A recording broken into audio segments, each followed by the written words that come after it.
I'm on it, on it, I'm on it, on it, I'm on the street boy beats. I'm on it, on it. Man, I told y'all niggas y'all ain't ready, man. We can't be stopped. On the strip. So now that's why the streets look like it is now. They trust us. You don't trust nobody. And that's why I'm here to try to get back. We roll around in groups, posses. So we back. But our kids watched us turn on each other. So now they Roll around as a most ill posse, as to come think about it. So we back. So you got locked up, bro, and come home. What was your mindset? How long you do? I did 10 years. On your first bid. 10 with the feds. And when you came home, what was your mindset? My mindset was on freedom, justice, and equality. Okay. That's dope. We all think like that with a clear mind. Yeah. So, with is that like when y'all brought in Mima, or like was like that the alternative to what you was doing before? Like you was like, you know, I'm gonna come home and start doing music, or? Actually, I wanted to start, I was going to do real estate. When I was locked up, I learned a lot. You know, I didn't know how to read, so I got with 2 individuals and they taught me how to read. And then from there, I just started learning, exploring who I am, what I'm about, who is Mario. I didn't want to come home the same individual that I was when I got locked up. And I didn't want to come back home, have to depend on selling drugs. I wanted to make a difference in my family. Right. I wanted to be the change for my family. Right. And so what I did was study, and I started learning. And I would study for 1 to 2 hours. Then it turned into 3 to 4 hours. Then it turned into 5 and 6 and 7, 10 hours a day. I used to study. I used to, at one point in time, I stopped eating, well, I stopped eating red meat. I stopped that in 93. Okay. You know what I'm saying? When I watched Oprah Winfrey did a special on mad cow disease. And then from there, I started training how to eat to live. And I started eating 1 meal a day. You know what I'm saying? And I started fasting the first Thursday of every month for 3 days. Wouldn't drink nothing but just strictly water for 3 days, 72 hours. And then I would start fasting periodically, because they said it takes 72 hours to clean your blood from all toxins.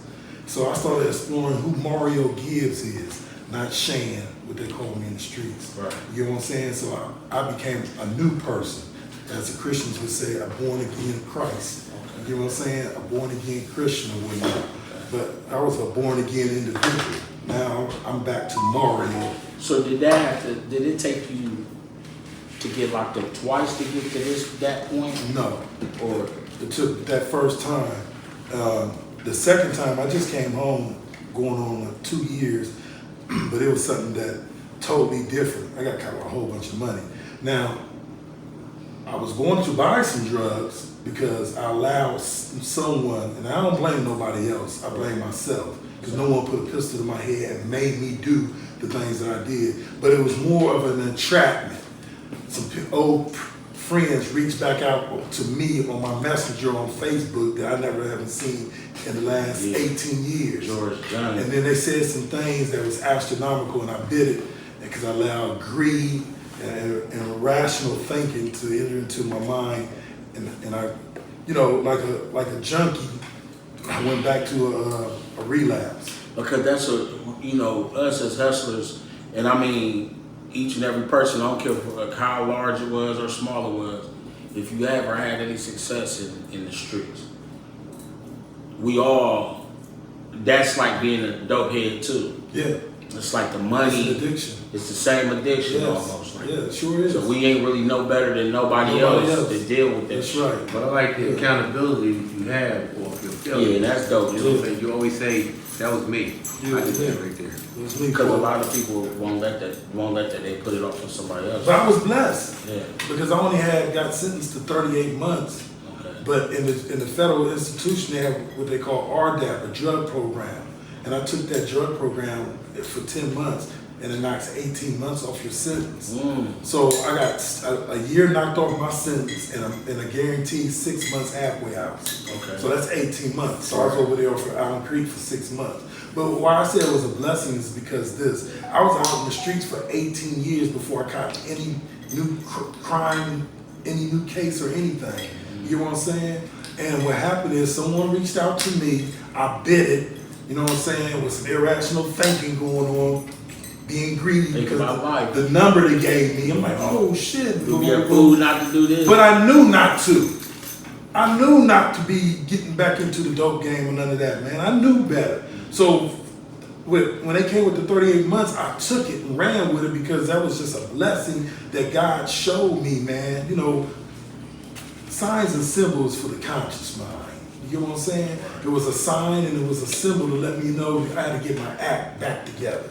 Now, even though I was free for them 18 years, there was some things that I didn't get a chance to do that I wanted to do. And I think by me going back into the incubator, which was jail, and get myself back tuned up, I started my reading again, my studying again, and I had to reflect on life that when I came home, bro, that's when them two young kids and that man got killed. When they shot all of them three, that really touched me, man. Right. And that's when I said, I got to do something about this killings.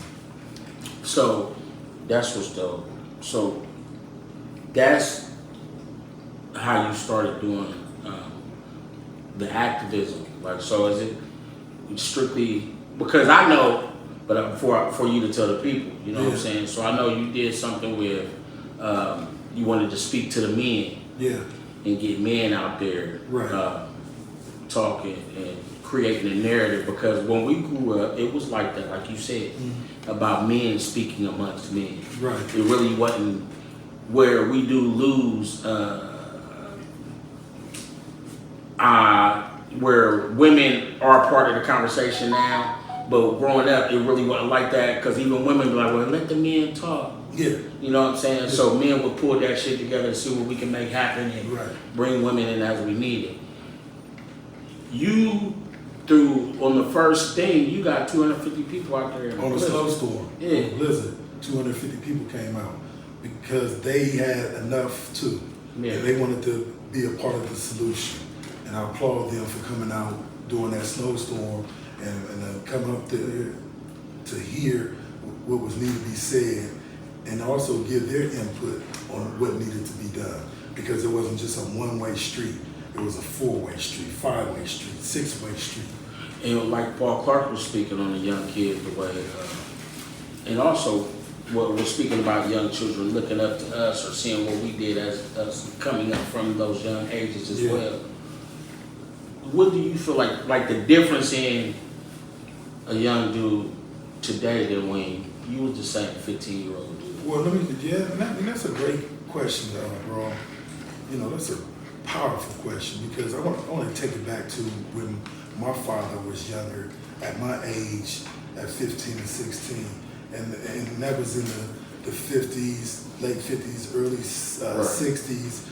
I look back and me studying time back then and what they was doing back then was totally different than what we were doing at 15. I started selling drugs at 15 and 16. They was more of in school, revolution. Remember, they just started, you know, integration, man. They was fighting for a whole different reason. You know what I'm saying? Their mindset was much stronger than our mindset was when I was 15. So then now when I'm 15, dope came in. It took my whole mindset away because really, like Paul keeps saying, man, you was a big dude, man. Look at your hands, look at your size. My calling was football. I was a football player. Or I couldn't even take it. Well, I'm gonna say football because I was raised in football, Little League, you know, Eastland Vikings, all through my thing. And then I've been over there at Rainbow Park. We was I forgot the man's name. I forgot the Inner City Blitz. The Inner City Blitz. I remember I used to see you out at the Raiders field up north off right off Mock. Yeah, not Mock, but past that, going towards Agler. Oh, okay. The Agler over there behind the school. School is that right there? Agler, where the Agler Center. Mifflin. That was Mifflin. Mifflin, Mifflin over there. I used to go over there to Mifflin. Yeah. So, you know, our age, it started slipping because of the drug game, and then we didn't want to listen to nobody. Like Paul said, 15-year-olds, 16-year-olds, we started making our own rules up. You get what I mean? So that'll bring me to the raw opinion. We was asking, and I wanted to ask you, how did you feel about today's our black community choosing money over morals and values, integrity, and different things, all the things that, like you said, back in the 50s and 60s, that they were trying to pump that into us growing up as kids. Yeah. Respect, all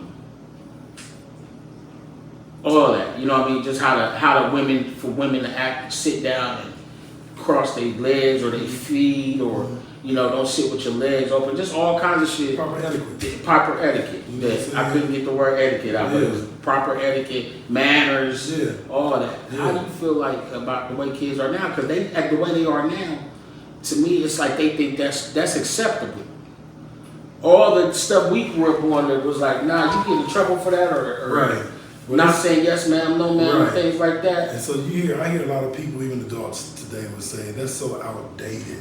It may be outdated for some, but that's the golden rules. You get what I mean? Right. And so when I see the problem with the youth of today, and even so-called grown men, and I call them so-called grown men because they are in a man's body, but yet still have a child's mentality. Right. You get what I mean? Exactly.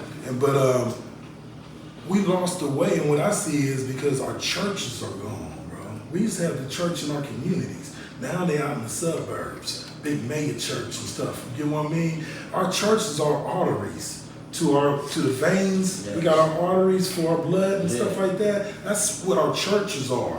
And I was raised going to the churches in the neighborhood and stuff like that. Yeah. And then with grandma and granddad was in the household, two parents. You know, when my mom would go to work, my grandparents would step in and become my parents. You know, when my mom was at work from 12 to 11 at night or 10 at night or whenever, my grandparents would step in. We would go over there, and my grandmother would show me how to wash the dishes, to run the sweeper, to hit the baseboards. You know what I'm saying? To clean the blinds, Yeah, all that. You get what I'm saying? I don't see that today. And that's my whole point, because you don't in almost no households, unless it's somebody's household you from. You know what I'm saying? Like if it's going to my brother's house, I know my brother now is on one thing. Right. Going to my mom's house or going to a cousin's house. Right. Or my aunt's house, it's still the same thing. Like when we grew up with our grandparents. Right. Or my grandma and them, because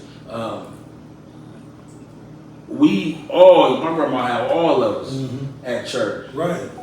In the 9-8, everybody, you know what I'm saying? Going to church. And then we would be at the church, and then we grew up in it, and then it was a point where we start becoming a little more teenage independent in the way of speaking, that we all stopped going like we should have been, but we still all look at life in the same way. Right. You know what I'm saying? But today, kids is not on that church shit at all. Just like you said, there's not many churches in the neighborhood. Yeah.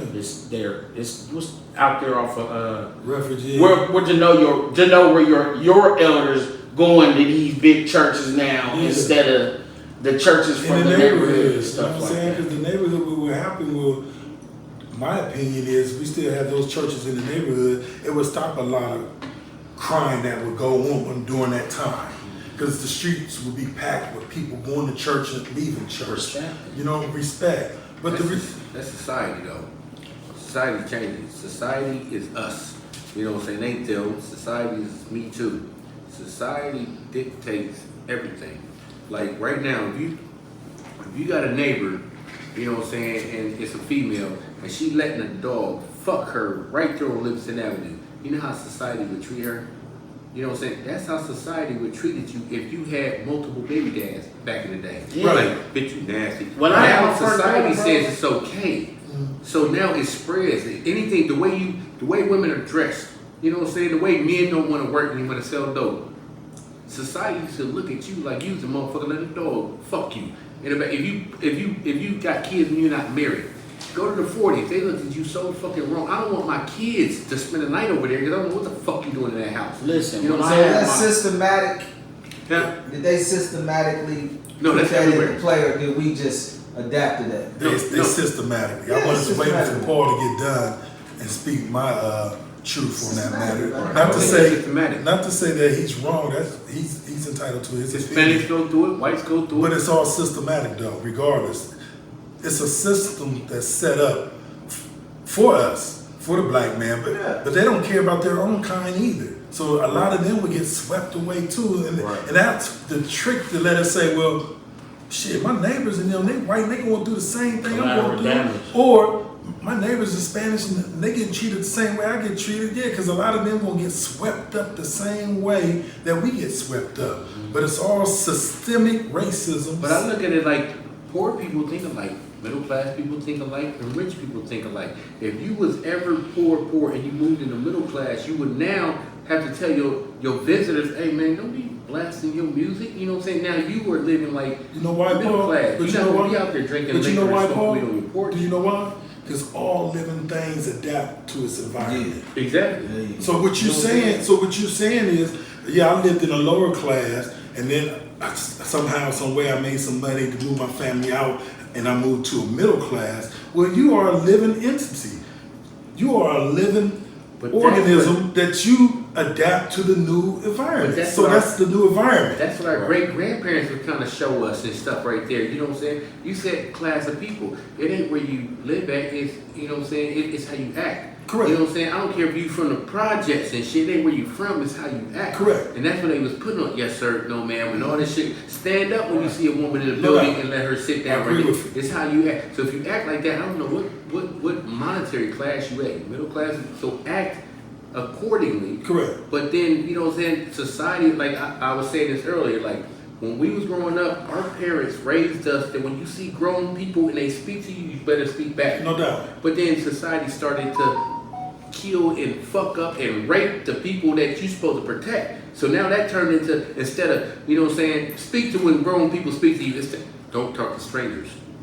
That's why we don't talk to strangers and shit. You know what I'm saying? That's why we start to get away from me. That's why we start to be like negative to our adults and shit. Because you can do anything to me. You supposed to protect But me. I don't think that's the same as the way that If you went back in time in the 40s, you would run the 40s. the way I would run anywhere. You would run, anytime I mean, that you would would be super in. run the 40s. You I know what I'm saying? I think I would They was too prosper polite for any you. time, bro. They're too polite for you. No, I know how to be polite when the time comes. No, they was gangsters too. Yeah, no, but they was gangster, but I'm a high that I got, like, you know what I'm saying? You know how many women you would get impregnated if you went to the 40s and Yeah, shit because right I here? fuck. That's what I You do. know what I'm saying? And they was just, look, you nasty dude. You would never marry my daughter. And Wait a shit. minute, Like, no, he might society have would got turn you. killed. And if you're a woman, I would have if you're a prospered. woman with bodies in the 40s, you know what I'm saying? You are that bitch You drop that me in the sleep 40s. with The one thing The little about turtle. me, you drop me anywhere, I'm not gonna just be just doing shit. I'm gonna fill out what's going on and move Yeah, accordingly. because in the 20s, you wouldn't look a white man in the I would- eyes and talk to him, right? Because You that had would to be drop what's going them. on. Drop them motherfuckers. That would be what's going on. Society I'ma do dictates what's- how we act. Like I say right here, I say this right here. Well, can I say this, Paul? See, I differentiate with what you saying. I understand what you're saying. Right. I understand what you're saying, but I have to say, on my opinion, the system dictate what we do. Yeah. And we the system. The system is the people who runs the game of life, and that's the upper people. And so what I see is we portray whatever's on TV, whatever being played on the radio, whatever we read, as far as book-wise, magazine-wise, that dictates how we act. Because we're already doing it. No, we wasn't doing it until we got shown how to do it. Exactly. We got to be shown how to do it to be able to do it. When hardcore Exactly. rap music first came out, what drew us to it is because the shit y'all talking about, we live in it. Well, the hardcore was in And it- the and What if they it did wasn't was, me that was what they living it, did was you was is living put it. money behind it. Yeah. The system put money behind it. But they weren't talking about imaginary shit though. You know what I'm saying? When they start talking about gangs and rap music, that wasn't imaginary shit. No. There's a bunch of people that was in No, gangs. but what they did Introduced was, it. when you put a bunch of Bank money robbery. behind something and commercialize it, that touch a bigger Even amount when of you're people. talking about Them niggas was when on Grandmaster record, they didn't Fashion give that a was fuck talking about if the world heard them. they at got first. roaches. We identified with that. So that's what drew us into negative rap music and shit. You know what I'm saying? We got identified with everything you're saying because we are part of society. In the 1920s, they had flappers. These is how, if you show your motherfucking ankles, bitch, you a nasty bitch. If you show your wrist, You a nasty bitch. Flappers came out showing their knees. You know what I'm saying? And that shocked them. I don't like the girls system. now that show that if they The dress system hard, did they not need. like that shit. The system didn't like that shit. Who It's us that said okay. The Like, system, but what? like even in the But we didn't- 60s, we didn't Who's the change system? that. What system you the talking government. I'm talking about? The about government didn't like. the government system right didn't here. like I'm gonna what? tell you right here. What the government? Wait. Hold on. What didn't the government like? Because that was nasty. That What was didn't the government like? They didn't like what? the government was like, you don't show your needs. Like I'm gonna tell you exactly right here. Just like in the 60s when you had when you had the hippies and shit right here, you didn't grow your hair past your ears. You didn't grow no facial hair or nothing. You would never get a job. You was a bum ass motherfucker. So the hippies came out like this right here. Y'all sending us to war by draft, but y'all ain't sending y'all's kids. So the system, they was like, fuck the government. Just like the Black Panthers, they let their hair grow out and they grew pork chops and all that. That's fuck the system. The system did not like that shit. Society, But it was we still- accepted it. Just like tattoos. The government tattoos on your face and all that shit where you would never get a job. That's what you would hear in schools. But us as a society, we accepted it. So we'll make business deals with a motherfucker with tattoos on their face. Because it's normal now. We make shit that's not normal, like having multiple But what baby I'm moms, saying is- having multiple baby dads, getting a woman pregnant when you're not even married. At one point in time, it was frowned upon, but we made it so normal now that it's acceptable. And I tell people this right here. When my grandkids or great grandkids, when they get a little older, wearing lingerie just out in public is gonna be normal. You right at the bus stop, you at Walmart with lingerie on. Shit, that's all. We gonna make it normal. You know what I'm saying? How did they make it normal? How they gonna make it normal? By accepting it. Look right No. here. How they gonna make it normal? If they don't see it, how they Watch gonna it make right it here. normal? I'm gonna tell you how I'm gonna make Wait, it. wait. I'm gonna explain to you. The majority of us society do it. You have no choice but to. I Where can are we say gonna see it? this right here. Remember this? Don't wear skinny jeans. I remember they was telling us. Well, we was telling each other that's some gay ass shit because we was still in the Yeah, baggy a bunch shit. of money You know what I'm behind saying? Now we wearing skinny jeans and Because shit. of what? Because the majority of people do it. Now you got to do it. So So it makes it normal. Wear some Larry Bird shorts tomorrow. You're not So- gonna do it because society ain't accepted that But yet. if somebody puts some money behind it, No, not money, just the majority if do it. if somebody puts some money behind it and put it in the forefront and show it off or promote it, then what's gonna happen? I'm gonna give you an example right What's here. gonna happen? Mismatched socks on people in broad daylight. In our era, that was not happening. You's a bum ass ain't asking the motherfucker. question, Now bro. the majority is doing Answer the mismatched socks. So the majority ain't no Answer money. the question. But Now, we ain't, got I'm what answering you it. saying No, I'm about answering it. society. Where's the money in mismatched socks? It don't exist. That ain't the same but shit. people will do it. Where's the money That in? ain't the same It's shit. a whole bunch of shit that people That's doing not that the there's no same money shit, in. bro. Not combing your hair, letting that roll Listen. out and shit. Ain't no money in that. But That the ain't the majority same is doing shit. it. Now your kids want to do it. Because the Because majority they is put doing it. money behind shit, making things popular. The system. It's a whole. Ain't nobody it's putting a no whole money way to in do shit. the pork We're not chops just waking up or out the of nowhere afro. saying this is how this gonna go. It's not us. Wasn't no money put in the afro. There was a no-no. Martin Luther King and they had no mustaches. None of them right there. None of them had mustaches. To grow hair on your face was to say fuck the I don't government, remember fuck that. the system. I don't That's what it. remember that. Hey, look into it. The hippies and the blacks did it. Fuck y'all. I Look don't at Martin remember Luther that. King and all them. They didn't have no. Muhammad Ali didn't have no I hair on think his he face. did that. That All was of them just didn't have no clean hair on their shave. face. No, That that's was how just clean society shave. worked. You didn't show your ankles. You didn't show your nothing. Janet Jackson, when she was doing Rhythm Nation, she didn't show us shit. She was fat. You don't know. That's a different era. It was bigger people than her showing skin. Aretha It's a Franklin different showed era. your shoulder. You know what I'm And she saying? had her dad in her life. She definitely That was a wasn't different trying era. to, I know a different era. And She had her as father more in as her time life. goes on, They the were Jehovah's no-nos in Witnesses. society will get accepted because so many of us is doing it. When we was watching They Live in Color, we ain't seen none of that. You ain't seen none of what? No, short shorts, ankles. But in real all that shit. life, listen. you seen it. In real Listen, life, you seen it. Listen. Because that's not what they was trying to promote. Yeah, Just I like the no ankles and no arms, no shoulders, right there. In the 1920s, you didn't show nothing. You didn't show your knees. So why is it okay to show your knees and Because in you got a whole in living color you can show knees, because but you in got the a whole 20s new, you couldn't. you got a whole new group of people that writes behind the scene that have a different agenda of what today was gonna look like. And that's them alphabet people. You know, I don't want to say, to each their own. But a lot of things are going on today that is taboo back then. Because the devil was winning. Yeah, the devil's definitely. The devil already won. Yeah. No, Everything that's he a didn't no-no win. to do, But I want it's popular to do now. And if you don't do it, you a lame. You a lame if you don't sell dope. You know what I'm saying? You a lame if you don't sit up there and do these perks. You a lame if you don't sit up there and finish that drink. Everything. You gotta go home. The sponsor. You gotta go home. Sponsor. I know I got a taste for some greens. I want something different. I mean, some chicken from Martha Emmons Kitchen. When ain't no ingredients missing, listen, I want a brisket. I like my cornbread this thick. Pick up the phone, come get this.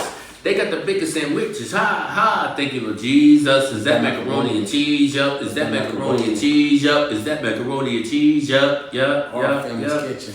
Holler at us, we got you. 614-556-2174. Life can be relaxing, but it's not.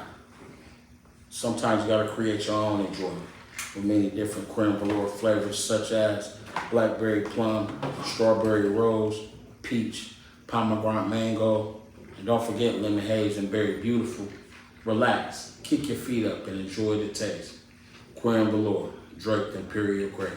I'm on it, I'm on it, I'm on the street boy beats. I'm on it, Man, I told y'all niggas y'all ain't ready, man. We can't be stopped. on the strip. Storehouse Entertainment.